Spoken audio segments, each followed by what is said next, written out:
Good morning, everybody. Very welcome to join us on The Breakfast Show, 7 o'clock, live from Downing Street, home to Prime Minister Liz Truss. But for how much longer? After an astonishing series of events, another cabinet minister out, chaos in the Commons, and a government out of control. The PM says she's a fighter, not a quitter, but it's getting increasingly more difficult to imagine how she can hang on. Joining us shortly, the Transport Secretary Anne-Marie Trevelyan and Labour MP Chris Bryant. It's Thursday, the 20th of October. Truss in turmoil, the Prime Minister's premiership hanging by a thread this morning after a shock resignation and chaos in the House of Commons. Shouting and shoving, ministers deny allegations MPs were bullied and manhandled into voting with the government on fracking. At least one member was physically pulled through the door into the voting lobby. Hitting out as she bows out, the former Home Secretary takes aim at the PM as she becomes the second senior cabinet minister to leave the government in less than a week. Out of patience, Grassroots Tories tell the government to get their house in order or the shutters come down on the Truss premiership. What my hope is now is that they're going to sort it out. It's a shambles, if I'm honest. She's got to get her MPs coalescing around her, and it's just clearly not happening. A deepening crisis outside Westminster too. An anti-poverty charity launches its first ever emergency appeal as food banks prepare for their toughest winter yet.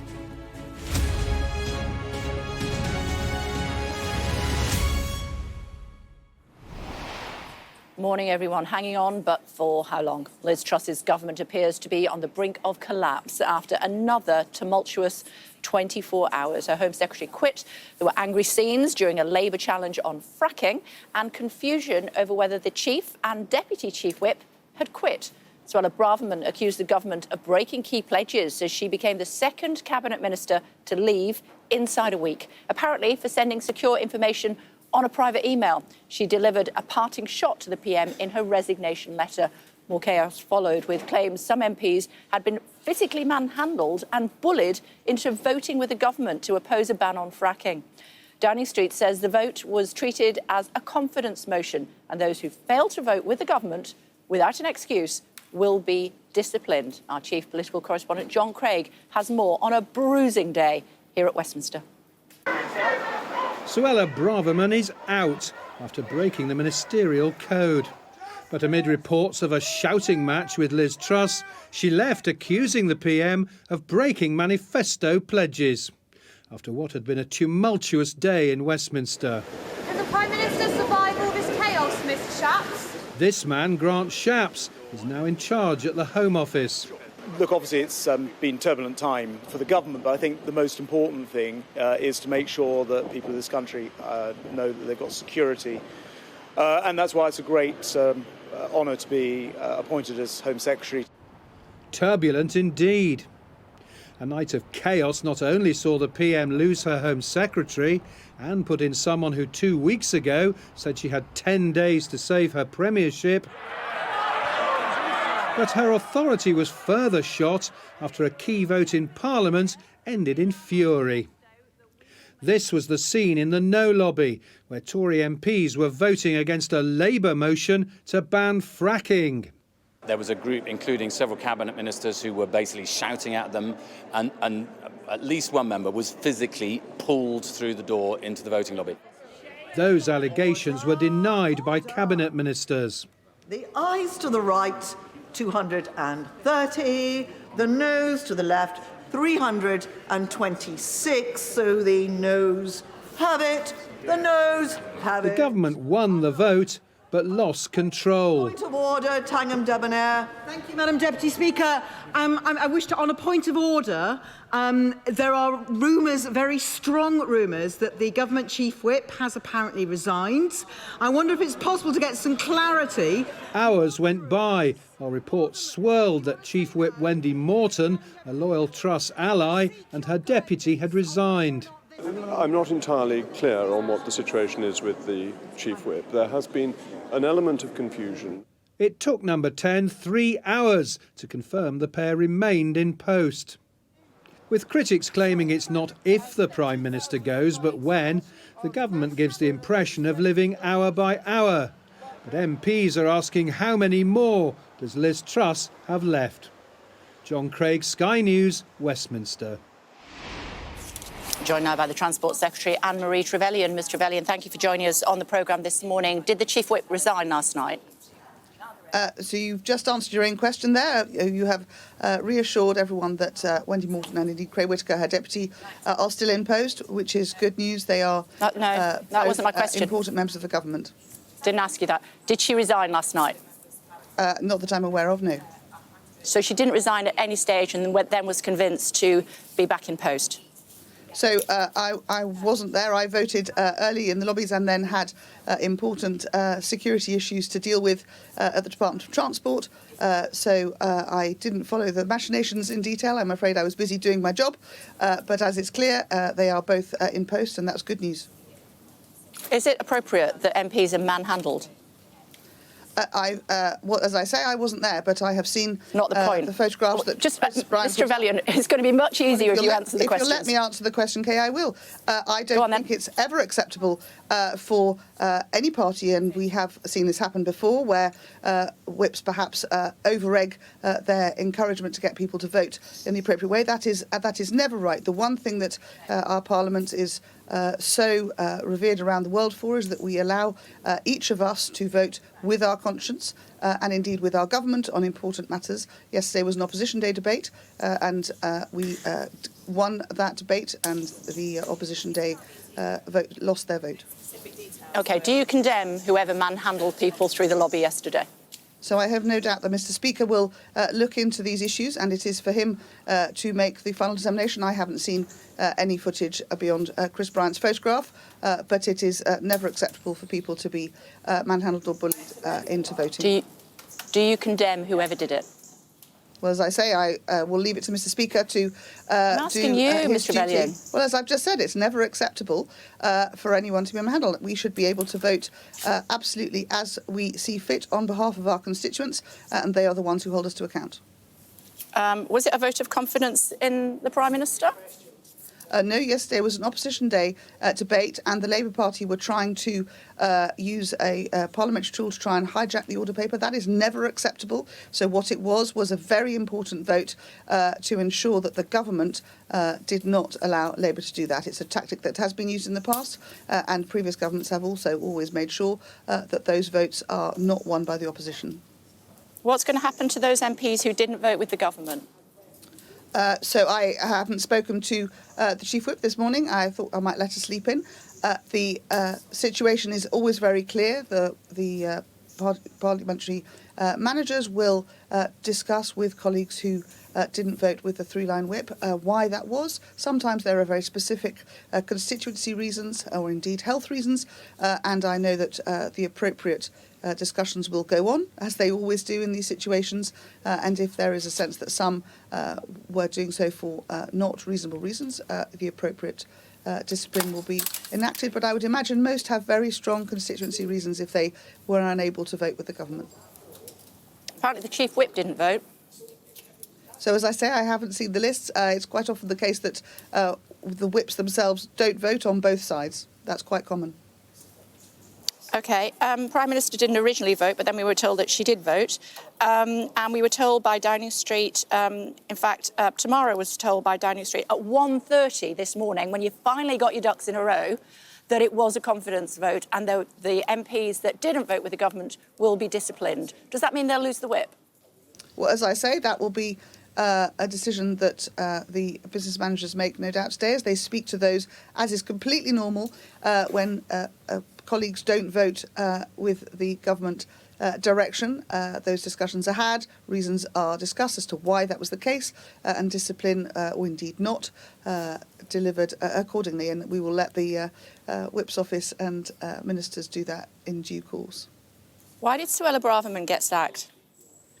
So she resigned, and her letter, which she put out yesterday, set out that she felt that she had fallen below the standard by breaching the ministerial code, by allowing documents to be shared before appropriately in an unsecure way, and she felt that she had, let herself down, and therefore, as she is someone who has always worked to the highest standards, she is a woman of integrity, she felt she had to step down. No, she was forced to step down, as we know. We can see that from the letter.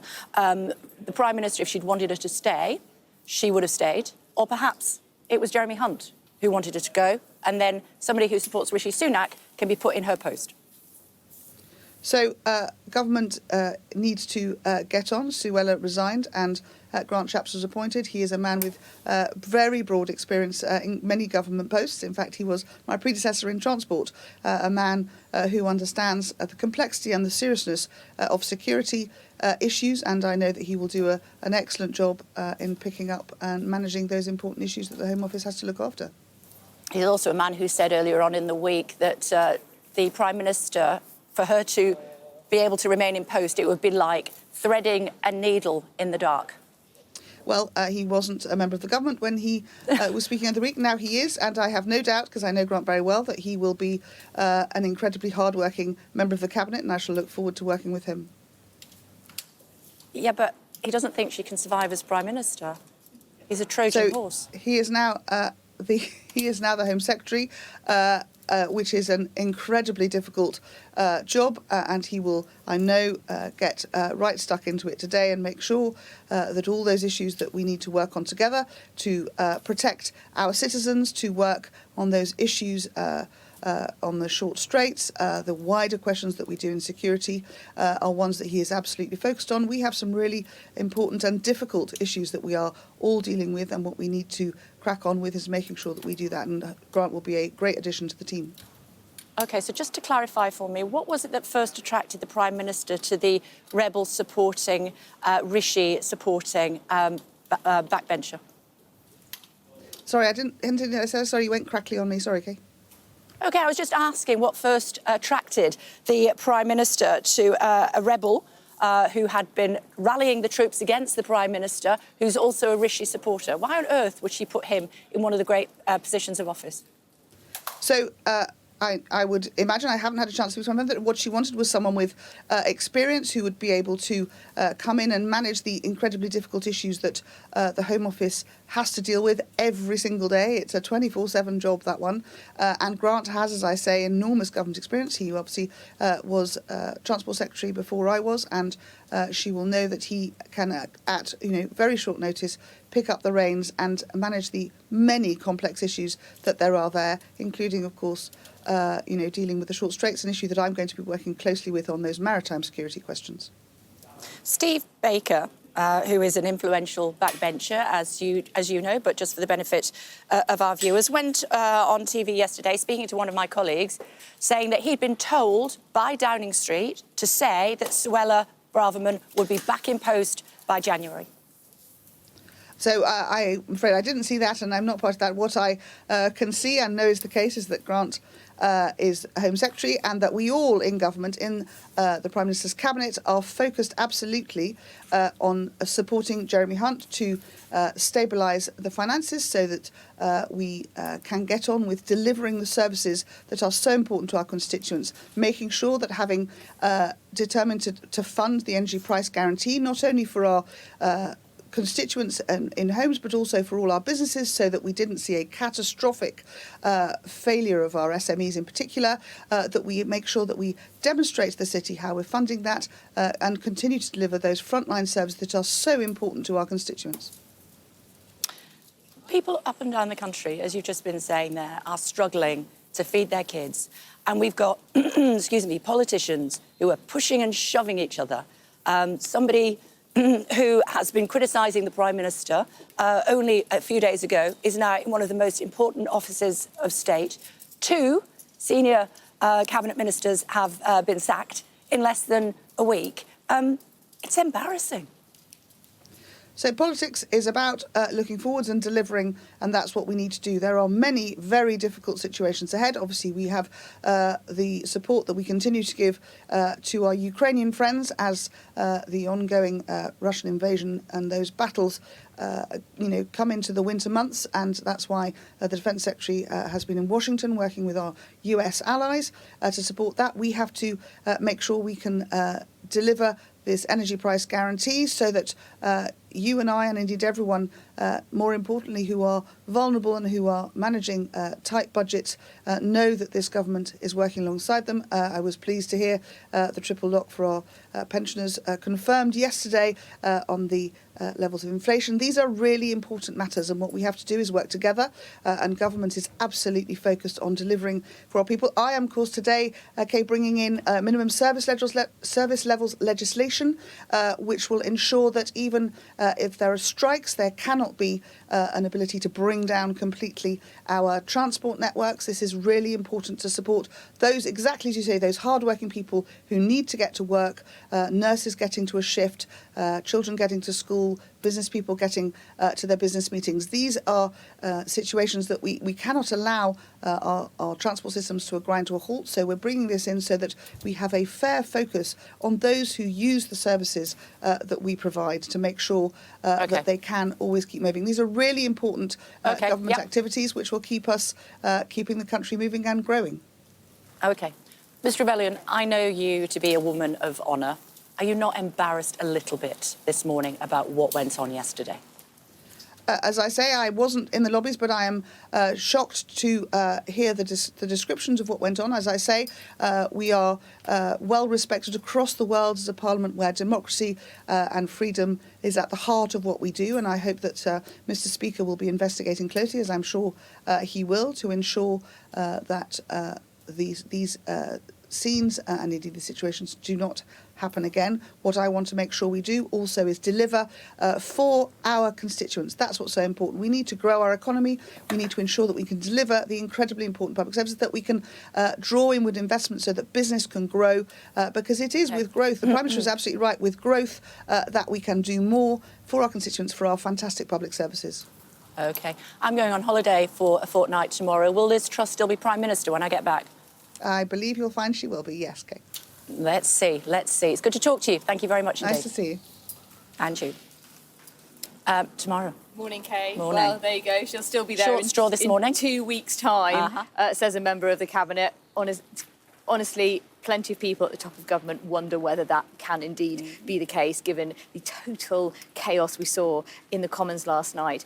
I mean, yesterday, Liz Truss lost another member of her cabinet, the Home Secretary, over a technical breach of the rules that many of her supporters think was perhaps not the real reason, with a really scathing letter saying that she had concerns about the direction of this government that she's been a member of for 6 weeks, and a barbed comment about how when you make mistakes you have to own up to them and not pretend that they haven't happened. I wonder what she's referring to there. We get a new Home Secretary by the end of the day, and astonishing scenes in the Commons where Downing Street turned a vote about fracking brought by the opposition that they didn't even need to participate in into a vote of confidence against the Prime Minister. Then when it appeared that plenty of MPs were simply not going to go along with it, they claimed it wasn't. Then at 1:30 a.m. I received a text message saying it was a confidence vote, and this morning Anne-Marie Trevelyan couldn't say what reprisals, what disciplinary action would be brought against those MPs who simply said, I'm not going to vote for that because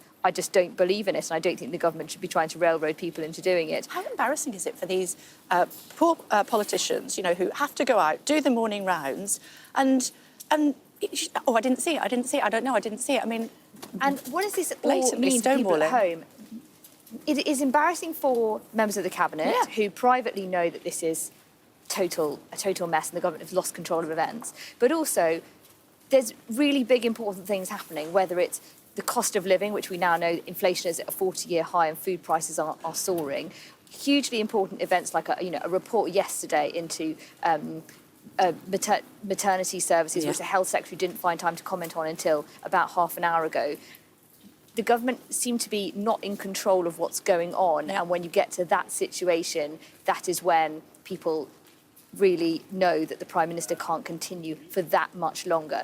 Talking to those who are plotting against her, they don't really have a plan. They don't know exactly how this might be brought to an end or when. The government could well, as Anne-Marie Trevelyan was saying, limp on for a bit longer, but they have lost control of events, and once you've lost control of events, it's very hard to get it back. Yeah, I think is it one of the national newspapers that has got a live stream of a lettuce to see and which tofu now as well. OK, to see which lasts longer, the lettuce or Liz Truss. Certainly she's in an awful lot of trouble. And Suella Braverman, just to say, I think we are expecting her resignation speech in the Commons this morning. She may well give it today, Yeah. yes. Not confirmed yet, but she may well give it today. If she does, goodness me, given what she said in her letter. Let's see what she says in her resignation speech. Looking at the papers for you this morning, starting with The Guardian, should we? Says Liz Truss is on the brink following what it calls a stinging attack from the outgoing Home Secretary Suella Braverman.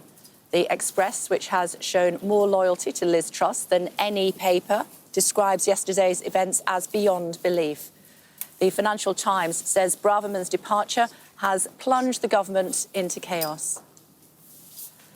That word chaos features on a number of front pages, including the Eye, and on the Mirror too, which says that Tory MPs have turned on Truss. The Daily Mail looks into the showdown talks between the PM and the Home Secretary. Suella's 90-minute shouting match with Liz is the headline. The Times says yesterday's events represented a total breakdown of party unity and discipline. And broken is the damning one-word headline on The Sun. Still to come on the programme for you this morning, Chris Bright, the MP who posted this picture from the Commons, will tell us more about yesterday's chaotic scenes. 8:20, joined by the Shadow Health Secretary, Wes Streeting. And at 8:30, I'm going to be speaking to the chair of the Defence Select Committee, that's Tobias Elwood. An anti-poverty charity has launched its first ever emergency appeal in order to make sure food banks can survive what's expected to be their busiest and toughest winter yet. Emma is at a food bank for us in central London. Emma, good morning. Hello, Kay. Yes, this is actually a collection hub. So a few miles from here in Streatham, there's a big warehouse. And what happens is that the food is parcelled up and brought here. And actually, with this food bank, it's to individuals. So, for example, here, take a look. On this table is food enough for 2 people for probably about 3 days. And in amongst it are some toiletries. But the fact is that usually there would be a lot of reserves in place to get through the winter where there is the biggest demand. And this time, this year, the demand is outstripping the donations, which is why, for the first time ever, there is this emergency appeal. And it's an appeal for money to help pay for heating. We all know about heating costs for the 1,300 food banks around the country. But it's also for food and also for packs for winter. And I'm going to ask now Rebecca Gibson, you're the manager here. Tell me about these winter packs.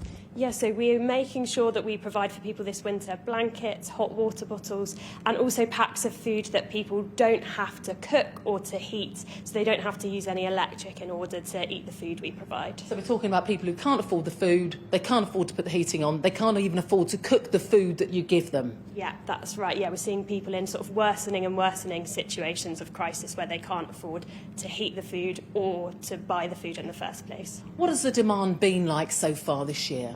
Yeah, we're kind of seeing it gradually creep up and up and up, and we're kind of heading back towards levels that we only saw at the very peak of the pandemic when we had our highest ever levels of need. Now, we know that the money that is donated will also be used for the Help Through Hardship helpline and one-to-one sessions that are held in places like this. Has the demand for that grown? Yeah, absolutely. We saw a 50% increase in demand for our advice services here last month, and we expect that to grow more and more as we're trying to do things to help alleviate the crisis and the things that trap people in poverty in this community. OK, thank you very much. So also out today is a report from the consumer group Which, and it has shown from a survey they did, they estimate that around 6 million adults say that their households are missing a meal. I mean, these are enormous statistics, and we're not even in the coldest months yet. So you can see why this emergency appeal is seen as so crucial. OK, thank you. Also making news for you on the programme this morning, very rainy here in Downing Street this morning. Let's tell you what's happening with Donald Trump. He's answered questions under oath in a defamation lawsuit by an author who's accused him of rape. E. Jean Carroll says the sexual assault happened in a New York department store in the mid-1990s. The former US president says Ms. Carroll made up the rape allegation to sell books. One of China's top diplomats in the UK has dismissed accusations that he acted improperly against a pro-democracy demonstrator outside the Chinese consulate in Manchester on Monday. Speaking to Sky News, the Chinese Consul General, who was accused of kicking and pulling the hair of a protester, said he acted as any reasonable diplomat would in the circumstances. I don't attack anybody. I'm the peacefully. That's not true, though, is it, Consul General? You pulled the man's hair. Yeah, the man is because he's abused my country, my leader. I think it's my duty. To pull his hair? Yeah, I think any diplomats, if faced to such kind of the behavior.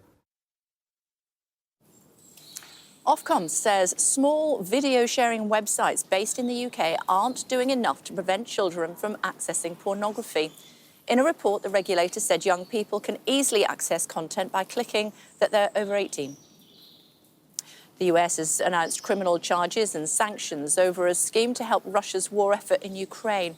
Almost a dozen people are accused of purchasing military technology from US companies to pass on to Russia and of laundering tens of millions of dollars for wealthy Russian businessmen. President Zelensky has again urged Ukrainians to resist being drafted by Russia's army in illegally annexed regions. His latest nightly address followed Vladimir Putin's declaration of martial law in Russian-occupied territories. In the near future, the occupiers will try to recruit men into their army. Everywhere is the same as in Donetsk and Luhansk. Please avoid it as much as you can. Try to leave the occupied territory.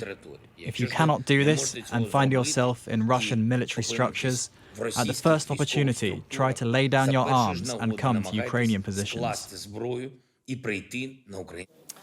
And the US President Joe Biden has suggested that the Russian leader's martial law declaration was made out of desperation. I think that Vladimir Putin finds himself in an incredibly difficult position. And what it reflects to me is it seems his only tool available to him is to brutalize individual citizens in Ukraine, Ukrainian citizens, to try to intimidate them into capitulating. They're not going to do that. Hello again, everybody. We are live on Downing Street for you for the breakfast show here on Sky News Thursday morning, starting to absolutely pour down, as we've been saying all week. Is it going to rain on Liz Truss's parade? Oh, my goodness me, what on earth happened last night? She has got an absolute mountain to climb. She's declared she's fighting on, though, after a chaotic day.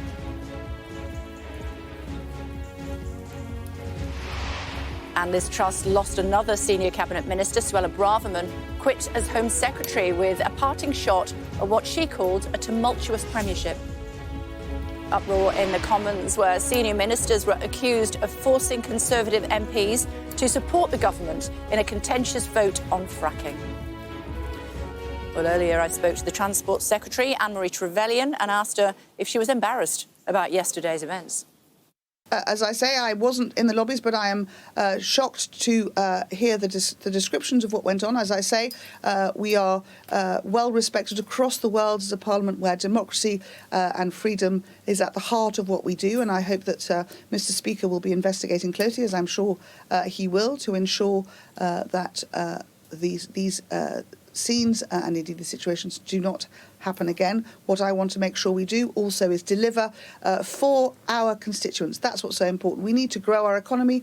We need to ensure that we can deliver the incredibly important public services, that we can draw inward investment so that business can grow, because it is with growth, the Prime Minister is absolutely right, with growth that we can do more for our constituents, for our fantastic public services. OK. I'm going on holiday for a fortnight tomorrow. Will Liz Truss still be Prime Minister when I get back? I believe you'll find she will be, yes, Kate. Let's speak to Lord Ricketts, who was the British government's first national security advisor and a former permanent undersecretary at the Foreign Office. Lots to talk to you about this morning. Thank you for joining us, Lord Ricketts. First of all, how embarrassing was last night?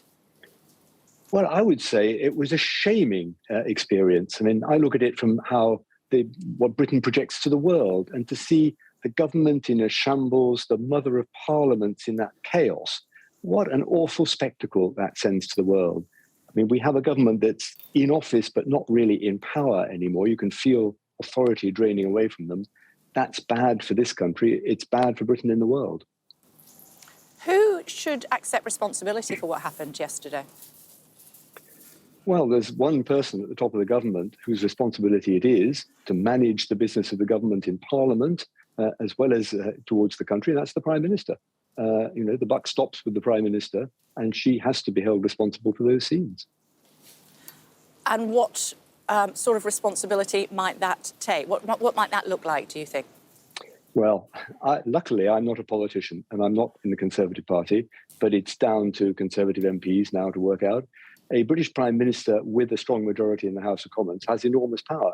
But if she doesn't have a stable majority and authority over her MPs and a capacity to manage her business in the House of Commons, I mean, that is a fundamentally weak situation.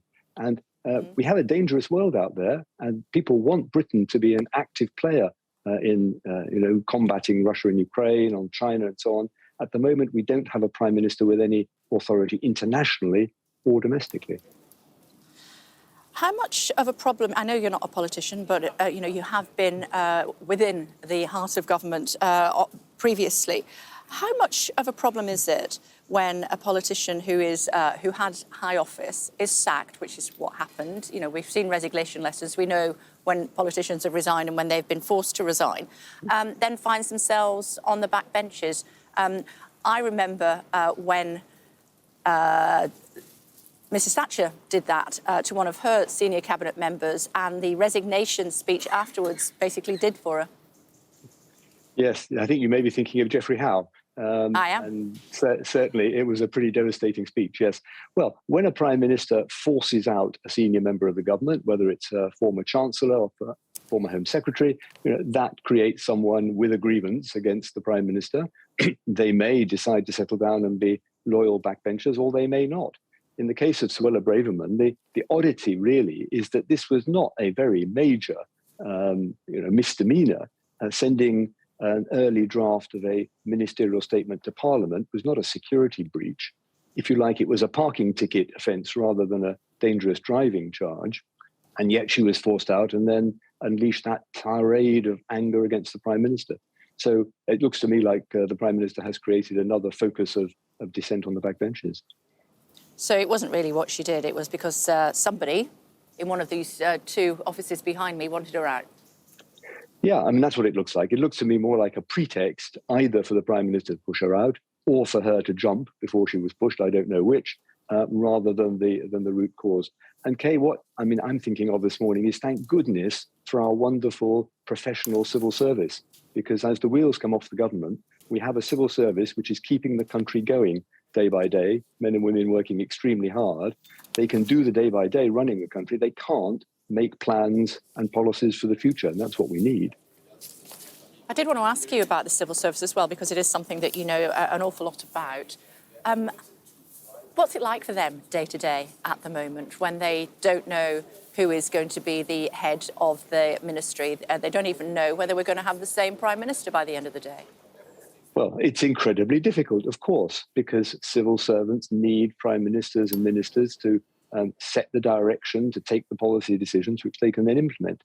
But if the government are basically absent on parade as they run round in smaller and smaller circles, day by day, civil servants will get on with the job of running the country, of doing what is necessary within the policy guidelines already set. They'll do that very professionally. But it is extremely difficult to have this level of chaos and uncertainty from one day to the next. And decisions that need to be made for the future urgently, given the economic crisis we have, will not be being made. So they can do the day-by-day management, but they can't do much more than that. Thank goodness they are there to do that. Are you in the business of predictions this morning, my lord? I'm never really in the business of predictions. I mean, this government cannot last in this state. I mean, whether it's days or weeks, I don't know. But in the state of the world, in the state of the country, the crises we have, this kind of chaos cannot continue. And it's down to Tory MPs to sort it out. But really, we've got to put an end to this, get back to some kind of stability. And how do we do that? Do we have yet another Prime Minister who has not been elected by the country, or are we heading towards an election, do you think? I mean, all I can do is speak as as an individual, and actually an individual that doesn't have a vote in general elections because I'm a Lord. But it feels to me like just another change of Prime Minister on the basis of what Conservative MPs would like does no longer feel very democratic, and any sense of a democratic mandate is getting more and more remote. So it seems to me normally that the Mother of Parliament should be setting an example to the world and putting an end to this kind of chaos by having a general election. It's good to talk to you, my Lord. Thank you very much indeed for joining us. Thank you, Kay. Wow. Hi, Kay. Yes, well, I mean, those who have served in government I've not known you to be speechless before. with shock at what unfolded last night. And the point he made about Suella Braverman, the Home Secretary, is an interesting one. She resigned over what she said was a technical breach of the rules, but as Lord Ricketts pointed out, it was more of a parking ticket offence, if it is what she described, which is that she sent a confidential information through her personal email to another MP that she says would have been made public later. We don't know what the intention was of what would happen to that information, but she said that she had taken responsibility for her mistakes, and then with some barbed letter saying, unlike some other people who don't take responsibility for their mistakes, and said she had concerns about the direction of this government. And these letters tend to be quite polite. It's in their resignation statements in the House of Commons that MPs often really go for it. So we'll see whether she gives that statement today or at some point over the coming days. We should have that confirmed a bit later. But to lose a second senior member of the cabinet within a week just gives you a sense of how this government is losing grip. And the scenes we saw last night, the government told MPs that fracking, something that lots of Conservatives oppose, and in their manifesto on which they were elected in 2019, they said they wouldn't do, they were cajoled or worse into voting for it. The government couldn't control what was going on, and you saw these absolutely chaotic scenes last night. Several of those MPs made clear that even though it was a three-line whip, they were going to break it because they felt so strongly about the issue.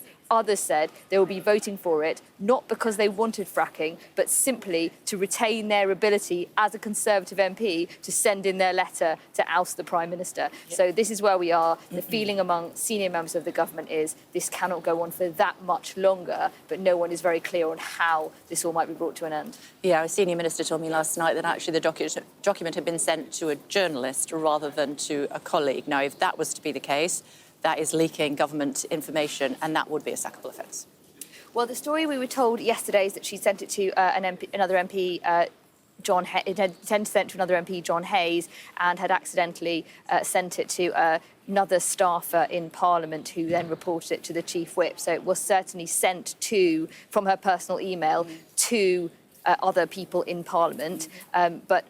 If that additionally happened, then that would be concerned. Yeah, where was it going after that? Of course, it may not have been going anywhere further, and that might be the way that the government is spinning that this morning. I'm sure all will become clear in the fullness of time. Meantime, Grassroots Tories, they've expressed dismay at the turmoil in Westminster, a key brick in the Tories' red wall gains of 2019. Darlington had become the poster child of the government's levelling up policy. But for councillors and residents, optimism is now in short supply. Here's Ivor. They say a week is a long time in politics, but right now just 24 hours is. These Tory councillors in Darlington rapidly losing patience with the never-ending changes in policy and personnel. Bedlam. I think it's absolute turmoil. It's disheartening. We're listening to people on a daily basis about their frustrations about what's happening, and I think, what my hope is now is that they're going to sort it out. Only one member of the group backed Liz Truss for leader, but they all agree that now is not the right time to replace her. It's a shambles, if I'm honest. She's got to get her MPs coalescing around her, and it's just clearly not happening. That's what's causing all the issues at the minute.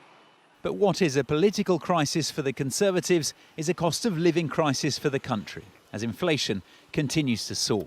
For many here, the main concern is not who is in power, but what's in their pockets, because for more and more people, just making ends meet is already becoming a major struggle.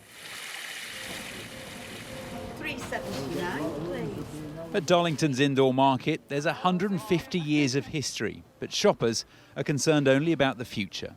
We're going to end up where we're going to need 2 jobs, like just to live, really. You're literally scrimping and scraping just to buy milk, bread and your essentials. I mean, I'm only eating 1 meal a day. 1 meal a day? Yeah. Because it's just too expensive? Yes, it is. Robin Blair has been a trader here for 70 years, but has never seen prices rise so steeply. It's so uncertain, you just don't know where it's going to end at and how it's going to affect people. Would you want to see more support from the government? Yes, definitely. I think they've got to have the support. I mean, we all just... It was looking a bit better a week ago, but now it's all up in the air again. The only certainty, tough times ahead for politicians and the public. Ivor Bennett, Sky News, Darlington. Chatting to somebody who says that they saw what happened in the voting lobbies yesterday. That's Chris Bryant. He'll be joining us shortly. Before that, though, tomorrow, one wonders what the mood is behind us this morning.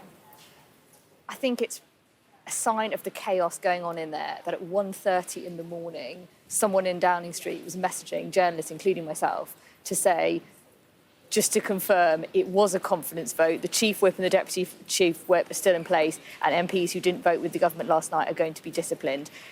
If it took 5 hours to confirm whether the Chief Whip was still in her post, this is not a government that's in control of events. I've got senior, not cabinet, but senior sort of Conservatives now speculating to me that this could all come to an end very quickly, possibly even within the day. Nobody really knows. But they feel that Liz Truss, having lost 2 members of her cabinet, lost her economic programme, and now losing control of her own MPs with, don't forget, MPs who aren't rebels, who are supportive of her leadership, saying they weren't going to vote with the government last night because they simply didn't agree with what they were doing, and Liz Truss appearing to completely misjudge that set of circumstances. A government cannot deal with all the many, many challenges facing everybody at home when they can't command the support of their own MPs. Yeah, a Tory MP telling some of our colleagues that she's got 12 hours to save her job. What does this government have to do to try to steady the ship? Well, in the words of the newest member of the Cabinet, Grant Shapps, who took his position at the Home Office last night, he said, the task Liz Truss has is like climbing Mount Everest. It's like threading the thread through the eye of the needle in the dark. They know that once lost, restoring authority is almost impossible to get back. And so I think senior members of the government are in no doubt that what's keeping Liz Truss in position is the lack of a plan amongst those trying to get rid of her. Those trying to get rid of her who are plotting and meeting across the road and in Parliament and in bars and restaurants around central London. They know that if they want to get rid of Liz Truss, they can't have another contest lasting 8 weeks. They need to have a candidate who can walk in there and do the job, and they cannot unite around one. Yeah. And so, Rishi Sunak is touted as the choice of MP, so he has a kind of mandate there. He's not university light, including, members of the cabinet perhaps wouldn't accept him. So that is what's holding Liz Truss in position now, and I think there will be no doubt in the building behind us, Kay, that things are very, very sticky indeed. Yeah. A very fruity word was used to describe Rishi Sunak to me yesterday afternoon. But who knows, he might be our Prime Minister by the end of the week. I'm sure he won't be. Stranger things have happened, even last night. Joining us now is Health and Social Care Committee member and also the Shadow Culture Minister. That's Rachel Maskell. Hi, Rachel. Good to see you. What did you see last night? Hello. Well, obviously, I'm here to talk about a really important report that the Health Select Committee has put forward, but it's evident that there's not only chaos in Westminster, but clearly there's chaos for GPs as well, as they're in crisis, and we need to get those solutions. And that's why we need a functioning government to ensure that we can implement change to help our NHS to make sure that it gets back on track and that our public are served by the government. I did want to talk to you about what the report had found, but I did want to ask you, first of all, if I may, about what happened last night and what you were aware of. Well, clearly there was chaos across government, and that continues. And of course, through the voting system, we saw people being ushered into the lobbies to be able to support the government. I think the government now has 2 prime ministers. It seems to have 2 policies on everything, and complete chaos. This isn't fair for the public, and it's not that we need a change of prime minister, it's that we need a change of government now. Who's the other prime minister? Well, there's clearly one at number 10 and one at number 11, and it seems that the one at number 11 seems to be pulling the strings now in trying to reform this government. But of course, what we need to ensure is that we've got a government which can function and fix the crises that people across the country are facing, whether that's with the cost of living or indeed our National Health Service. Tell me about the report and what it found. Well, it's a very serious report that the Health Select Committee engaged in an inquiry across the primary care community, general practice. We must first of all recognise how hard GPs are working, 8.9% increase in demand, and yet the number of GPs more leaving than coming into the profession. The government committed to 6,000 new GPs, and we've seen just 1,672 GPs coming on stream. And of course, that is not going to address the challenges we've got, because more GPs are having to work part-time, over 50%, because they just cannot cope with the levels of workload. So they may be working a reduced number of sessions, but volunteering, so to speak, for the rest of the week to catch up with administration and other tasks associated with their work. So first of all, we need to ensure that we've got a workforce which is fit for the future. But behind that, we need to ensure that we've got continuity of care for patients. And that's what our report really draws out, the benefit that continuity of care brings, not only in ensuring that people access the service in the right place, less admissions to A&E and hospital for people with dementia, that has got to be a plus, but what constant research showed, including from the University of Bergen, is that health outcomes improve, but also mortality falls when people have a direct relationship with their GP. And what the report recommends is that GPs go back to the system of having a list. That means people have a named GP, a GP which knows them, knows their condition, and is able to plan for their health into the future. Better outcomes will come for that, and that means it's better for everyone. What if we see a cut in the amount of money that the NHS has to play with? Some suggestions that the new Chancellor may impose 15% across all departments. Well, the new Chancellor was very much part of this inquiry, and I hope it will be at the forefront of his mind what needs to happen in general practice. We need to see primary care driving our health service. It is the community connectivity which is really important for people's long-term health, including public health, making sure people don't get sick in the first place, but also for people with complex needs and disabled people being able to have that direct contact with a GP will be absolutely essential. So I call on the Chancellor to make sure the NHS is fully funded, properly funded, to bring that headroom which is needed in primary care to pivot to a greater relationship between GP and their patients, better for GP morale, as well as bringing forward the necessary measures to increase the number of staff. And of course, we're not just talking about GPs in primary care, we're talking about district nurses, physios and mental health support workers as well, to ensure that we've got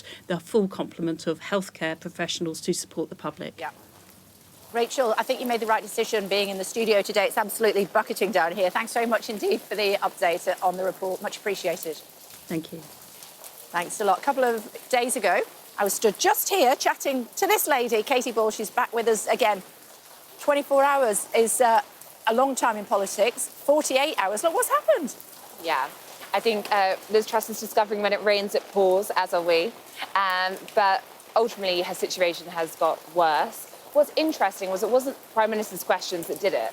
There was almost a brief period of calm straight after Prime Minister's questions. Some MPs were saying to me she has a few weeks. But then all of a sudden, things got a lot worse through the departure of Suella Braverman, her Home Secretary, and then the chaos last night regarding that fracking vote. What happened with Suella Braverman? Because it's not because she sent a document to another MP. Yeah. Well, I think there's been bad blood between Suella Braverman and Liz Truss, tension for some time regarding immigration, because see that in the resignation letter, the fact that Suella Braverman said she had doubts and concerns about the direction and the need to bring net migration down. We know that Liz Truss wants to relax immigration when it comes to highly skilled labour, and that's something that Suella Braverman is very sceptical of. And of course, she comes from the Brexiteer wing of the party. She was a former leadership rival to Liz Truss. So is Liz Truss now at risk of losing the right of the party? Because that could put her in an even more dangerous position. Do you sense the hand of the de facto Prime Minister on the shoulder of the Prime Minister making these decisions? So Jeremy Hunt, I think what's interesting was when Jeremy Hunt was hired, was appointed, ultimately, in Downing Street, they saw the left of the party as the greater danger to Liz Truss. They thought the right of the party had few options to go to in terms of successor. They didn't think Suella Braverman would have enough MPs. Whereas on the left, Rishi Sunak, Penny Mordaunt, Jeremy Hunt, and the idea was to bring some of these supporters into the tent. But now seeing, I think, that that's having a backfiring effect with some of the others.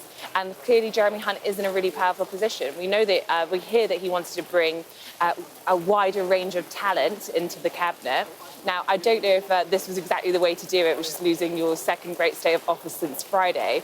But clearly we now have Grant Shapps, who was a Rishi Sunak backer and is leaning to that aim. So Jeremy Hunt has more to be pleased about right now than the right of the party. I mean, he's been plotting against this Prime Minister, the new Home Secretary, since she got in. Yeah.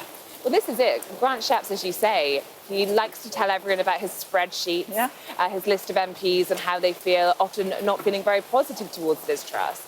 And therefore, there's one thing to have your enemies inside. But I think at this point, what is Grant Shapps' plan? Is he really going to help to unify the government? Or do we have a situation where people think that Liz Truss is going to be out in a matter of time and they're getting into position so they're in a powerful place when it comes to the debate over the future of the party? OK. Do you think there'll be more resignations / sackings to come?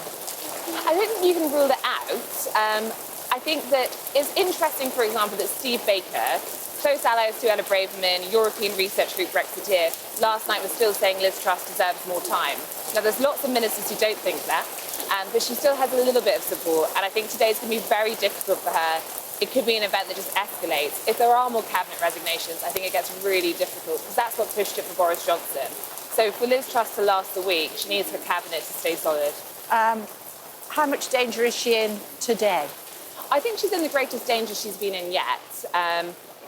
Walking around Parliament last night, MPs are just despairing, and lots of people are now saying the situation is just untenable, so let's just oust and worry later. There's still a problem though, which is there's no unity around a candidate, there's no consensus, and therefore it's a little bit too hard to say exactly what's going to happen, but it's going to be a very difficult day for Liz Truss and potentially a difficult weekend. And the thing that's saving her, as a lot of people are saying, is because there isn't anyone that they can point to say it's going to be that person. I heard a very fruity word used for Rishi Sunak yesterday. Can he unite the party? I think it's tricky for Rishi Sunak to unite the party. There's still lots of bad blood from Boris Johnson supporters, but I actually think it's tricky for anyone to unite the party right now. Even if a candidate is seen as a unifier, as soon as they make decisions, they'll upset a certain wing. Though people are asking, where is Rishi Sunak? You know, ultimately, I had one MP say to me, he needs to say he wants this or say he doesn't, because it's stopping others from coming forward. Right. So I think there is a growing sense that people need to start coming out and discussing the options if they are going to find a way through this. Get out the rain. It's good to see you. Thanks very much indeed, as always, Katie. Thank you. So we're standing outside Downing Street again this morning in the rain, and that is because the Prime Minister is under the most pressure she's been under since she took office. What's happened? Stay tuned to find out.